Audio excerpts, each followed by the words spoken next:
Hello यार, good evening everyone. JEE mains का exam तुम्हें मालूम है 2 तारीख, 3 तारीख, 4 तारीख हो गया। 2 शिफ्ट हो गई यार, शिफ्ट सुबह शिफ्ट शाम वाली हो चुकी है। फाइनल में तुम्हें कुछ चीज बता रहा हूँ क्या आप करना है, क्योंकि अगले के 2 दिन हैं।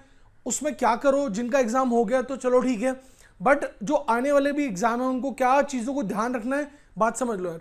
ऑब्वियस सी बात है कि भाई सबको एक थोड़ी टेंशन होती है जब जेई का एग्जाम का लास्ट अटेम्प्ट आ गए अप्रैल के, क्योंकि जनवरी में कुछ बच्चों का अटेम्प्ट खराब हो गया। अप्रैल में अब क्या ध्यान रखना है, क्या फिजिक्स करना है, क्या नहीं करना, क्या मैथ ज्यादा करना है या केमिस्ट्री इजी आएगा। भाई बहुत ध्यान की बात समझ लो, फिजिक्स इजी टॉपिक है। आप ध्यान से देखो ना, बड़ा बड़ा डाल रखा है फिजिक्स इजी है, राइट। लेकिन कौन से टॉपिक है जिनसे स्टार्ट करोगे, राइट। पहले बताओ ना कौन से स्टार्ट करेंगे, पहले ध्यान से समझो यार। बहुत लोग बता देंगे कि मैं जो पढ़ा दूंगा उससे क्वेश्चन आ जाएगा, छोड़ दीजिए बात। आपको पता है इस टाइम पे जो रिवाइज किया हुआ वही क्वेश्चन करने हैं, वही पे ध्यान दो। लेकिन पहला टॉपिक किससे स्टार्ट करोगे, सबसे पहले रखा है यूनिट डायमेंशन। यूनिट डायमेंशन एक सिंपल टॉपिक है, बहुत सारे लोग सोचते हैं कि मैं आएगा, भाई इसके 14 क्वेश्चन है, 14 क्वेश्चन।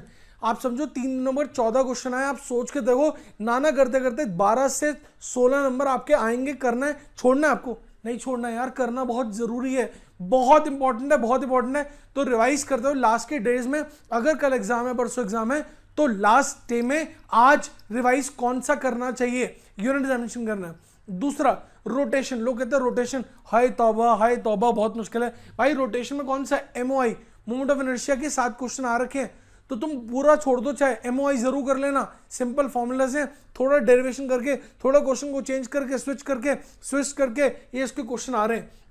दूसरा इलेक्ट्रोस्टैटिक के, बहुत बार लोग सोचते हैं कि पोटेंशियल के क्वेश्चन आएंगे। भाई पोटेंशियल के क्वेश्चन कम आ रखे हैं, लगभग 8 क्वेश्चनों में मेनली इलेक्ट्रिक फील्ड के क्वेश्चन आ रहे हैं। तो आप समझ लो, अगर लास्ट के डेज में आपको वो कर लो, वो चीजें जिसके ज्यादा पॉसिबिलिटी है वो चीज आप कर लो करने के लिए।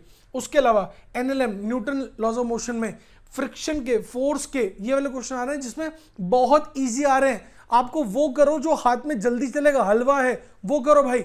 आपका जितना टाइम बच जाएगा, समझ लो, वो अपना टाइम बाकी चीजों में यूज कर सकते हो। तो यहां ध्यान दो, लिख लो यार, पॉज कर दो, मेरा नंबर है वहां मेंशन है, उनको कॉल कर दो, पूछ लो, लेकिन उसको यूज कर लो, ठीक है। ध्यान दो यार, मैं कोई सोल्यूशन नहीं बता रहा हूं अभी, जो आ रहे हैं क्वेश्चन टॉपिक्स हैं वो बता रहा हूं, वो कर लो यार करने के लिए। इसके बाद रे ऑप्टिक्स, भाई रे ऑप्टिक्स बहुत सिंपल आ रहा है। रे ऑप्टिक्स में कौन सी टॉपिक आ रही है, मिरर आ रही है। मिरर बोलते हैं कि भाई अलग अलग टॉपिक्स, मिरर तो बिल्कुल सिंपल है, फॉर्मूलाज है मेनली मिरर का, वो कर लो। उसी तरह से कौन सी चीजें, फ्लूइड में प्रेशर वाली चीजें, simple P equal to F by A, या P equal to mod F by mod A, या F equal to P into minus A vector, वो चल रहा है, सिंपल क्वेश्चन है, वो कर लो। लास्ट डेज में रिवाइज कर लो। हमारे ऐप पे सारी क्लासेस फ्री ऑफ कॉस्ट है, उनको डाउनलोड करो, यहाँ पे लिंक में मेंशन्ड है, उसको डाउनलोड करो, देखो वो क्लासेस, काम होंगी चीजें, लास्ट की चीजें बहुत काम की चीजें होती है सर। उसके अलावा थर्मो के फॉर्मूला सिंपल क्वेश्चन है, बेसिक वर्क पावर का क्वेश्चन आ रहे हैं, वो सिंपल है। बाकी भी चीजें करनी है, लेकिन पहले अटेम्प्ट किस चीज पर करना वो इंपॉर्टेंट है। और मैं बता रहा हूं भाई, केमिस्ट्री तो तौबा, इस बार सारे क्वेश्चनों में केमिस्ट्री थोड़ा टफ चल रहा है। तो तुम्हें क्या करना है, मैं एक चीज बता रहा हूं, पहला फिजिक्स करना। फिजिक्स में ध्यान रखो, आपको कोशिश करो 50 मिनट में क्वेश्चन कंप्लीट करो, फास्ट करो करने के लिए। दूसरा आप क्या करो, केमिस्ट्री के जो सिंपल टॉपिक्स है, आप फिजिकल मत करो, ठीक है। फिजिकल के क्वेश्चन सॉल्व करने में बहुत टाइम लग जाएगा, कैलकुलेशन करने में आपको दिक्कत आएगी, लंका लगेगी। आप करो ऑर्गेनिक, करो ऑर्गेनिक के बाद फिर करो इनऑर्गेनिक, करो उसके बाद में आप करो फिजिकल। हाँ, आपका फिजिकल बहुत स्ट्रांग है, बहुत स्ट्रांग है, तो फिजिकल करो, लेकिन पहले आप ऑर्गेनिक कर लो। ऑर्गेनिक के क्वेश्चन कम आ रहे हैं, लेकिन इनऑर्गेनिक के बहुत आ रहे हैं, फिजिकल के कैलकुलेशन ज्यादा आ रहा है। लेकिन ऑर्गेनिक करो, क्योंकि ऑर्गेनिक आपका स्ट्रांग होगा यूजुअली लोगों के पास।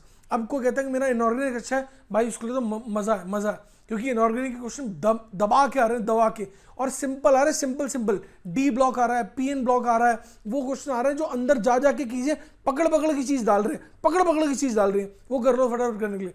अब मैथ्स में कुछ टॉपिक्स हैं, गौरव सर बताएंगे, वो मैथ्स के टॉपिक आप कर लो, वो कर लो कि मुझे पता है आप कर जाओगे। मैथ्स में आपको 8 से 10 क्वेश्चन बहुत सिंपल है, वो भी गौरव सर अभी आपको बताएंगे, उसको लिख लो, अपने आंसर बहुत ईजी आएगा, वो कर सकते हैं। अब अगर भगवान नो किसी का अभी 2025 वाला भी एग्जाम खराब हो गया, मेंस का जनवरी और अप्रैल का एग्जाम खराब हो गया, डोंट वरी, हमारा बैच स्टार्ट होगा इमीडिएटली 15 अप्रैल से बैच स्टार्ट हो जाएगा।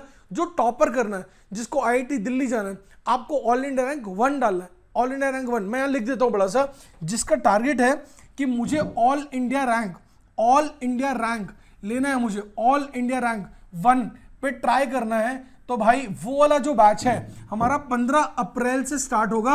ये जो बैच है ना, ये बैच ऑनलाइन भी होगा, ऑफलाइन भी होगा। अब आप करोगे सर क्या मेरा ऑनलाइन क्या XYZ कोचिंग सेंटर में 3000 4000 का होगा? भाई मैं आंसर कुछ नहीं दे सकता, लेकिन मैं इतना बोल सकता हूं, क्लास में 30 बच्चे हैं, 30 बच्चे में आप अनम्यूट करके बोल सकते हो सर मेरे को इस बात बता दो। अब अगर वहां पे क्वेश्चन को बच्चे को डाउट आ रहा है, वो हैंड रेज लिखा हुआ है, को टीचर आंसर नहीं दे रहा, अब बच्चे को डाउट ही नहीं आ रहा, भाई वो कैसे बताएगा करने के लिए, समझ कैसे आएगा? हैंड रेज हो, उसको अनम्यूट कर रहे हैं, हैंड रेज भी ना करने की जरूरत है, अनम्यूट करो, क्वेश्चन पूछो, टीचर आंसर दे, फिर म्यूट कर दो। वो दम है भाई, वो एक्चुअल क्वेश्चन है जो टीचर सामने बैठा है, वो सही यार, ईमानदारी वही है। तो अगर आप कह रहे हो भाई 3-4 हज़ार, तो वहां चले जाओ, उसमें जो आप बता रहे हैं ना कि आ जाओ भाई हम 3,000 देंगे, 2,000 करेंगे, भाई चले जाओ, वो कर लो, वो सही है।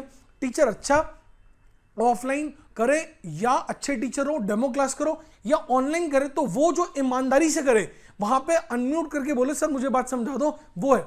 अब वो क्लास में 50,000 बच्चे, 1000 बच्चे, 150 बच्चों नहीं हो सकता। मेरे यहाँ पे जो क्लास है ना स्कॉलर्स में, आप देखना डेमो क्लास देखो, सिर्फ 30 बच्चे हैं, 30 विद टॉप टीचर, इंडिया के बेस्ट टीचर। मैं चलाऊंगा फिजिक्स में, मैंने IIT दिल्ली किया यार, 53 रैंक ऑल इंडिया रैंक, तो मैं पढ़ाऊंगा फिजिक्स में, केमिस्ट्री कराएंगे विनय सर, मैथ्स कराएंगे गौरव सर, तो भाई वो क्लास कर रहे हैं जहां टीचर से आप आंसर पूछ सकते हो। आप ऑफलाइन और ऑनलाइन वही बात बराबर है बिल्कुल, ठीक है। साथ साथ आपके रिजल्ट्स देखेंगे, मार्क्स देखेंगे, हर वीक में टेस्ट होगा, वो आपको बेनिफिट होगा। तो वो 15 तारीख से बैच कर रहा है, आप करना तो वो स्टार्ट कर सकते हो। अपना पहला बैच में आओ, आपको अच्छा टाइम मिल जाएगा, लॉन्ग टाइम आपको कोर्स मिलेगा करने के लिए, तो रिवीजन जल्दी हो पाएगा, आपके टेस्ट ज्यादा हो पाएंगे। यही चीज आप मई में करोगे, देखो JEE 2026 का डेट तो फिक्स होगा, आप जितना लेट होगे आपके पास टाइम कम होगा, आउटपुट कम होगा, जितना पहले कर लेंगे उतना फायदा है। नंबर ऑलरेडी मेंशन है, कॉल करके आप डायरेक्टली कनेक्ट करके पूछे बैच कौन सा, फॉर्म फिल कीजिए, उस बैच को ज्वाइन करें। कोई भी कंफ्यूजन है, नंबर मेंशन है, कनेक्ट कीजिए। All the best.